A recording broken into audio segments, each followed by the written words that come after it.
Bon, le sport, c'est bon pour la santé. On le prescrit même sur ordonnance, Laurent. Non, c'est vrai. Mais il paraît qu'on peut être addict au sport. Ça aussi, c'est vrai. Ouais, c'est vrai. Comme on est addict à une substance chimique. Les addictions comportementales, c'est comme les addictions aux drogues, à l'alcool, au tabac. C'est la même chose. Bon, c'est assez incroyable, mais c'est vrai. On va comprendre cela ensemble. Bonjour Laurent. Bonjour Boris. Professeur Carilla, vous êtes psychiatre et addictologue.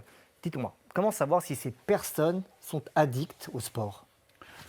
Il faut utiliser le moyen mnémotechnique des 5 C. Là, on ne peut pas le dire en les voyant. Non, on ne peut pas le dire en les voyant. Bon, je m'en doutais. Donc, vous nous parlez des 5 C. On va voir quels sont ces 5 C. Retenez, parce qu'avec cela, on pourra savoir si on est malade ou pas. C'est valable pour les addictions au comportement, mais aussi aux substances. Donc, addiction aux 5 C, pendant au moins 1 an, le premier C, c'est un usage compulsif de sport. Le deuxième C, c'est une perte de contrôle, on n'arrive pas à gérer. Le troisième C, c'est un craving, c'est une envie irrépressible de consommer, une envie à crever de faire du sport. Le quatrième C, c'est un usage continu, tous les jours. Et le cinquième C, c'est des conséquences sur sa vie psychique, physique et sociale. Il faut avoir les 5 C pour dire qu'on est malade pendant 12 mois. Autrement dit, il ne suffit pas d'aimer le sport un petit peu à outrance pour se dire qu'on est malade, quoi. Non, encore une fois, le sport, c'est bon pour la santé. Il y en a qui consomment un peu plus de sport que les autres. S'il n'y a pas ces symptômes-là, si ce n'est pas continu dans le temps, s'il n'y a pas des signes de manque quand on n'en fait pas, s'il n'y a pas un phénomène de tolérance où il faut augmenter sa capacité de sport, non, on n'est pas addict. Alors, on pense quand même que les addictions au sport sont moins graves que les addictions aux drogues ou à l'alcool. Et là, vous n'êtes pas d'accord? Non, c'est pas vrai. Il faut prendre le mot addiction. C'est ça le mot central. L'addiction, c'est une maladie chronique et l'addiction va entraîner des conséquences. Quand on va faire du sport à outrance, il va d'abord avoir des conséquences physiques, comme des fractures de fatigue, comme des entorses, etc. Et il va avoir aussi des conséquences psychiques. Psychique, ça peut être de la tristesse, de la dépression, de l'anxiété, des troubles du sommeil, etc. Alors, il y a une autre conséquence ou cause, vous allez nous expliquer, psychique, c'est le fait de se regarder dans un miroir, de regarder ses muscles, voilà, toute la journée. Et ça s'appelle la bigorexie. La bigorexie, c'est l'inverse de l'anorexie. Vous voyez, l'anorexie, c'est on est en restriction alimentaire, on est très maigre, on est très maigre. La bigorexie, c'est ce qu'on appelle un trouble dysmorphique corporel. C'est-à-dire qu'on veut être encore plus musclé, encore plus saillant, encore plus sculpté. Mais quand on voit cela, ce bodybuilder, on se dit, qu'est-ce qu'on se dit? On se dit qu'il est bigorexique ou on ne peut rien dire? On ne peut rien dire. Vous avez vu que c'est un phénomène de mode chez les adolescents, cette musculation, faire de la musculation, on ne peut rien dire. Donc le fait de rechercher du muscle, ce n'est pas le signe de l'addiction au sport. Et est-ce que c'est la durée de pratique d'activité physique? En gros, quelqu'un qui a besoin d'aller au sport tous les soirs, 2 heures par jour, est-ce que ça peut être un critère d'addiction au sport? Non, encore une fois, le temps, non. C'est tous les symptômes qu'on a vus autour des 5 C. D'accord? C'est je perds contrôle. En gros, je suis en train de travailler, je m'arrête de travailler, je sors, je vais courir. Ouais, c'est très schématique, mais c'est une réalité. En fait, on est perturbé par le sport. C'est comme de la drogue, c'est comme fumer une cigarette. Vous prenez l'exemple des gens qui fument des cigarettes. À un moment, ils s'arrêtent, ils vont fumer. Le matin, ils se réveillent, ils vont fumer. Vous voyez tous ces éléments-là Donc, c'est perte de contrôle, craving, l'envie de consommer, usage compulsif, on ne peut pas s'empêcher d'eux, et il y a des conséquences. Les fameux 5 C. Alors, il y a une autre manière de faire le diagnostic, de détecter cette addiction au sport, c'est avec un questionnaire qu'on va regarder. Avec ce questionnaire, c'est un questionnaire validé, on peut faire un diagnostic. Alors, on peut voir, première question, exercice, est ce qui compte le plus dans ma vie? Et là, on cote entre 1 et 5. C'est un Likert, c'est ça, on met entre 1 et 5 la note. Le 1, c'est rien, le 5, c'est beaucoup. Après, il y a les autres questions, 6 questions de l'Exercise Addiction Inventory. Et si vous avez un score supérieur à 24, vous êtes sujet à risque d'addiction. Donc très simple pour dépister une addiction au sport. On peut retrouver ce questionnaire dans Addiction, dites-leur adieu. C'est un de vos ouvrages. Et en rupture de stock, non? Non, il n'est pas en rupture de stock, vous pouvez le trouver partout. Bon, vous me rassurez. Alors, qu'est-ce qui se passe si on est contraint d'arrêter?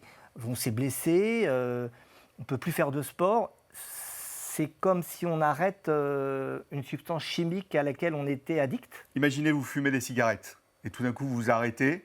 Qu'est-ce qui va se passer? Vous allez faire des signes de sevrage, qui vont être à la fois psychiques. Donc psychique, c'est quoi? On est anxieux, on est irritable, on a le moral un peu à zéro, on est nerveux, on a du mal à dormir, etc. Il y a des signes physiques.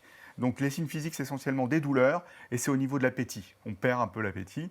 Et en fait, qu'est-ce que ça fait, ces symptômes de manque? Vous allez refaire du sport. Comme l'addict à la cocaïne, qu'est-ce qu'il va faire quand il y a des signes de manque? Il va reprendre. Mais pendant cette période d'arrêt, ça doit être difficile à tenir. C'est très difficile à tenir puisqu'on est dans un process addictif. On est dans une maladie. Donc vous imaginez, c'est les symptômes inverses de la consommation.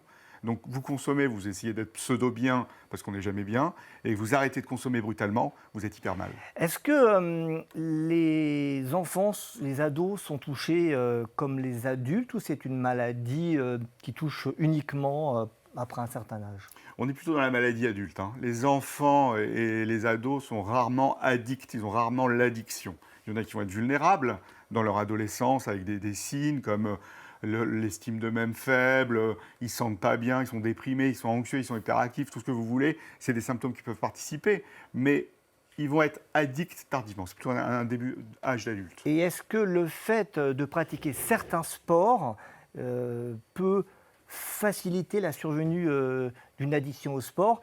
En arrière-pensée, est-ce qu'il faut éviter d'encourager les ados à pratiquer certains sports pour éviter l'addiction à l'âge adulte? Non, on est dans les sports, c'est les sports un peu très vus en ce moment, qui sont sur les réseaux sociaux, tout le monde fait la promotion de ce type de sport, c'est la course à pied, c'est les salles de sport et c'est la musculation. Et on voit, il y a un phénomène de mode chez les ados actuellement qui, à mon avis, il faut faire attention parce que sur le plan orthopédique, sur le plan rhumatologique, et sur le plan de la santé psychique aussi, ils se musclent, mais sans aide, sans coaching, etc., ça peut être dangereux pour leur croissance. Ça peut être dangereux. Souvent, on dit, et vous le dites dans vos ouvrages, je peux mentionner celui-ci, on n'a qu'une vie, dans lequel vous parlez notamment des addictions. Ouais. On a souvent l'idée, et ce que vous décrivez, qu'une addiction peut être remplacée par une autre addiction. Ouais. Est-ce que, en fin de compte, il ne vaut pas mieux être addict au sport qu'addict à une substance chimique? Autrement dit, imaginons que vous recevez un patient addict à une substance chimique, est-ce que vous n'auriez pas intérêt à le rendre addict plutôt au sport pour qu'il abandonne la substance chimique? Je ne sais pas si vous me suivez. Oui, je vois bien. Non, mais en fait, l'addiction, c'est une maladie. Donc, peu importe le substrat de la maladie, que ce soit une substance ou un comportement, il faut traiter la maladie, donc l'addiction. Peu importe si c'est du pour sport, vous, c'est kiff-kiff? C'est pareil.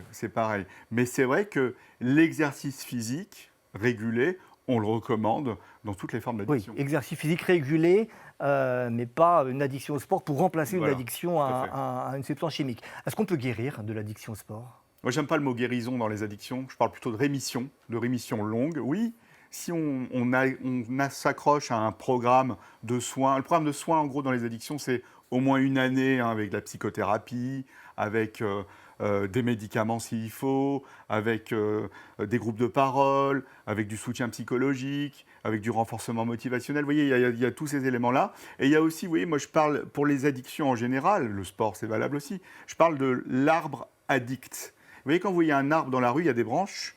Chaque branche représente une addiction. Alors si vous avez une branche sport, il faut aller traiter les racines, c'est le fond du problème, c'est votre histoire personnelle, c'est les nœuds dans votre vie, ça, il faut les traiter aussi. Et je recommande beaucoup pour ça la psychanalyse. Parce que si on ne traite pas la racine, ça repousse. C'est ça, vous traitez le problème sport, donc vous coupez la branche repousse. Alors une dernière question, Laurent, je ne peux pas m'empêcher de vous la poser, parce que tout le monde veut savoir, vous êtes un fan de heavy metal. C'est vrai. Dites-tout d'ailleurs en commentaire si vous aimez le heavy metal. Est-ce que le heavy metal, ça peut être une solution pour aller mieux, notamment contre les addictions? C'est une addiction positive, ça fait du bien. Si on n'aime pas le heavy metal, on n'est pas forcé de se traiter. Non, on peut écouter du hip-hop, du jazz, d'autres musiques. Mais le heavy metal, c'est mieux. Bon, ça, c'est le conseil du professeur Laurent Carilla et de PUMS. On vous rappelle, PUMS, c'est le pari de vous faire vivre mieux et plus longtemps en bonne santé. Et on termine avec un autre slogan des heavy metalers. Ouais. Abonnez-vous à PUMS.